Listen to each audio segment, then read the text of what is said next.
श्रंबळ गावात ग्रामपंचायत निवडणुकीत भारतीय जनता पार्टी पुरस्कृत कैलासवासी सत्यविजय कदम ग्रामविकास आघाडीचे सरपंच पदाचे अधिकृत उमेदवार रावजी कदम हे निवडणूक रिंगणात उतरलेत। तरुण, तडफदार, शांत, संयमी, मनमिळावू स्वभावाचे रावजी कदम हे व्यक्तिमत्व प्रत्येकाला आपलंसं करून घेणारं व्यक्तिमत्व आहे। त्यामुळे त्यांनी प्रचारात देखील आघाडी घेतली असल्याचं चित्र हे प्राथमिक स्तरावर पाहायला मिळतंय। प्रत्येकाच्या हाकेला धावून जाणारे रावजी कदम सांगतात, मी जरी सरपंच झालो तरी गावचा सेवकच राहणार।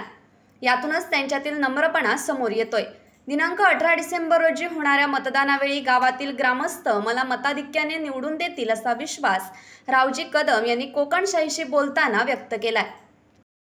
असे नवनवीन व्हिडिओ पाहण्यासाठी कोकणशाहीचं YouTube चॅनल सबस्क्राइब करा व बेल बटन प्रेस करा। तसेच फेसबुक पेज लाईक करा आणि इंस्टाग्राम पेज व ट्विटर पेजला फॉलो करायला विसरू नका।